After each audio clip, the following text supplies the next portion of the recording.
जितने भी different scale बनाए गए हैं, Celsius scale, kelvin scale, Fahrenheit scale, वो सब एक ही कॉन्सेप्ट पे बनाए गए हैं। वो है zeroth law of thermodynamics, right. अब डायरेक्ट हम पॉइंट पे आते हैं। न्यूमेरिकल सॉल्विंग के लिए टाइप के न्यूमेरिकल इसमें आते हैं स्केल पे बेस्ड। एक आएगा कि कुछ प्रॉपर्टी दिया हुआ रहेगा कि जैसे मर्क्यूरी कॉलम का लेंथ टेम्परेचर बढ़ाने पे बढ़ने लगता है, तो वो दिया रहेगा कि 0 डिग्री पे उसका लेंथ एल नॉट है, और 100 डिग्री पे यानी बॉइलिंग पॉइंट ऑफ वाटर पे रखने पे उस मर्क्यूरी कॉलम का लेंथ 100 आ जा रहा है। मतलब उसको 100 से जितना भी लेंथ आ रहा है उसको L100 लिखा हुआ है, ठीक है। मर्क्यूरी कुछ लिया गया, ठीक।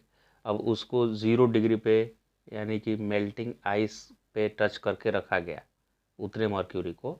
तो उसका जो भी लेंथ आया, जो भी उसका कॉलम आया, एक ट्यूब में रखा गया था, तो उस ट्यूब में जितना भी वो लेंथ तक फैला हुआ था उस लेंथ को एल नॉट लिखा। और जब 100 डिग्री सेल्सियस पे यानी बॉइलिंग वाटर पे टच किया उसी ट्यूब को जिसमें मर्क्यूरी भरा हुआ था, पतले से ट्यूब को, कितना पतला सर, तो जो थर्मामीटर आप देखते हैं, थर्मामीटर में कितना पतला सा, एकदम सुई के जैसा पतला सा रहता है, उसमें कैपिलरी ट्यूब जैसा, उसमें मर्क्यूरी को रखा जाता है। तो बॉइलिंग वाटर के कांटेक्ट में रखा गया तो उसका जो भी लेंथ आया उसको L100 लिखा। 100 सेंटीमीटर जरूरी नहीं है कि लेंथ आ गया उसका 100 डिग्री पे, जितना भी लेंथ है उसको L100 उसका सिंबल बनाया गया है, वो समझ गए। और 0 डिग्री पे जितना भी लेंथ है उसको L0 लिखा गया है उसका, क्लियर। तो किसी भी जनरल टेम्परेचर पे जो आपका किसी का टेम्परेचर मेजर करना है 30 डिग्री सेल्सियस, 50 डिग्री सेल्सियस ऐसे है, तो किसी भी जनरल टेम्परेचर पे उसका लेंथ L कंसीडर मैंने किया, और उस लेंथ के कॉरेस्पॉन्डिंग टेम्परेचर मिलने वाला है, उस टेम्परेचर को मैं बोलूँगा कि T डिग्री सेल्सियस है। क्या करना है आपको, 2 पॉइंट यहाँ पे बना लेना है। कैसे डिराइव किया हुआ है बुक में, वो पूरा निचोड़ उसका मैं बता रहा हूँ। ये बुक में इस मेथड से नहीं किया हुआ है, ये नया मेथड से मैंने ऐसे किया है। बुक में इक्वेशन पूरा फॉर्म किया है, सॉल्व किया है 2 इक्वेशन को। ये डायरेक्ट उसी का निचोड़ है। क्या निचोड़ है, तो 2 पॉइंट आप लीजिए। जिस समय टेम्परेचर ज़ीरो था, टेम्परेचर ज़ीरो यानी एक्स एक्सिस ज़ीरो कहाँ पे होता है, वाई एक्सिस पे।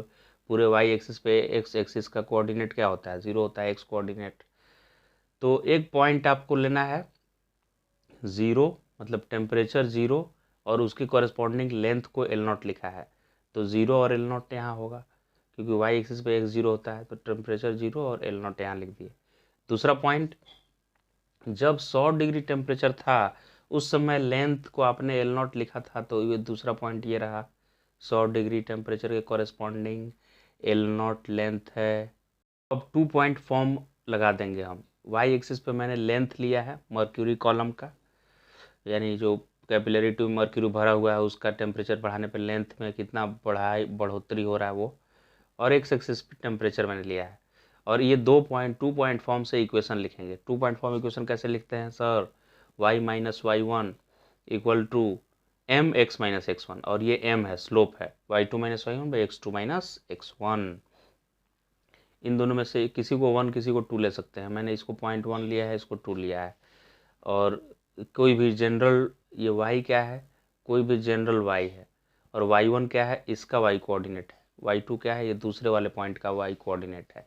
वैसे ही x1 क्या है, पहले वाले पॉइंट का x कोऑर्डिनेट।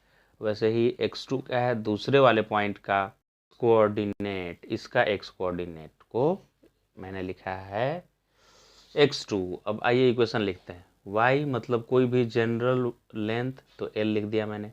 y1 यानी पहले वाले पॉइंट का x कोऑर्डिनेट जो कि l नॉट है, कितना लेंथ है, y1 y कोऑर्डिनेट, पहले वाले पॉइंट का y कोऑर्डिनेट जो कि l नॉट है।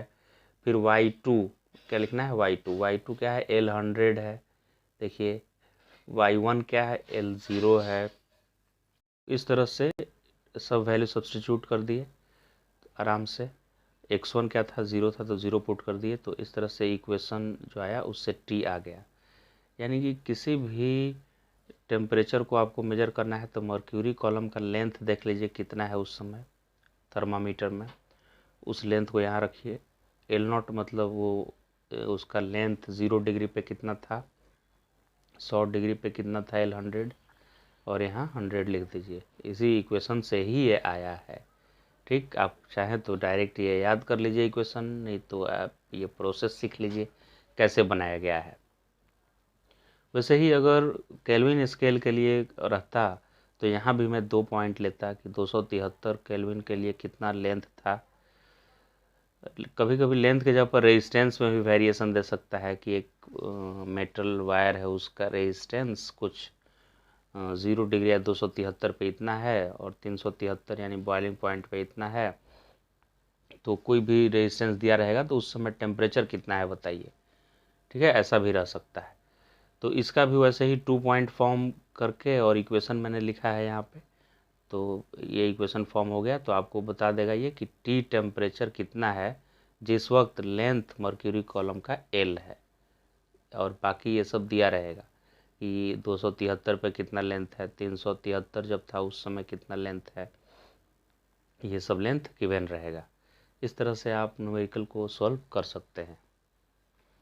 स्केल से दूसरे स्केल में कन्वर्ट करने की बारी जब आती है तो भी आप यही प्रोसेस अपना सकते हैं कि जब डिग्री सेल्सियस में, वाई एक्सिस पे मैंने डिग्री सेल्सियस लिया है, तो डिग्री सेल्सियस में जब 0 होता है तो केल्विन में 273 होता है, तो उसको मैं यहाँ पे इंडिकेट करूँगा क्योंकि वाई 0 एक्स एक्सिस पे होता है ना। वैसे ही दूसरा पॉइंट जब डिग्री सेल्सियस वाला 100 होगा तो केल्विन वाला 373 होगा, तो उसके कॉरेस्पॉन्डिंग ये पॉइंट मिला। इन दोनों को मैं ज्वाइन कर दिया और वही 2 पॉइंट फॉर्म लगाया तो ये इक्वेशन आ गया। तो ये डिग्री सेल्सियस और केल्विन में रिलेशन हो गया। इस तरह से आप कोई भी दो डिफरेंट स्केल को रिलेट कर सकते हैं। फिर अगर वॉल्यूम, कांस्टेंट वॉल्यूम पे किसी मेजरिंग, टेम्परेचर मेजरिंग डिवाइस को कांस्टेंट वॉल्यूम पे रखा जा रहा है और तब प्रेशर और टेम्परेचर के वेरिएशन से देखना है कि इतना प्रेशर है तो इतना टेम्परेचर, 0 डिग्री जब टेम्परेचर है तो कितना प्रेशर है, 100 डिग्री पे कितना प्रेशर है, ऐसे आप देखना चाहते हैं वॉल्यूम कांस्टेंट रखते हुए। तो वॉल्यूम कांस्टेंट रखते हैं तो गैल-लुजैक्स लॉ काम करता है। टेम्परेचर कांस्टेंट पे बॉयल्स लॉ, प्रेशर कांस्टेंट पे चार्ल्स लॉ और वॉल्यूम कांस्टेंट पे गैल-लुजैक्स लॉ काम करता है। क्या बोलता है गैल-लुजैक्स लॉ कि अगर वॉल्यूम कांस्टेंट है भी तो प्रेशर टेम्परेचर के डायरेक्टली प्रोपोर्शनल होता है। तो डायरेक्टली प्रोपोर्शनल होता है P1/T1 इक्वल टू P2/T2 हो जाएगा, या P1/P2 इक्वल टू T1/T2 हो जाएगा।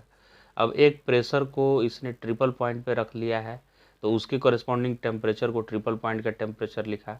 तो जब जनरल प्रेशर कोई भी P होगा तो उस समय कितना टेम्परेचर होगा ये बता देगा ये इक्वेशन।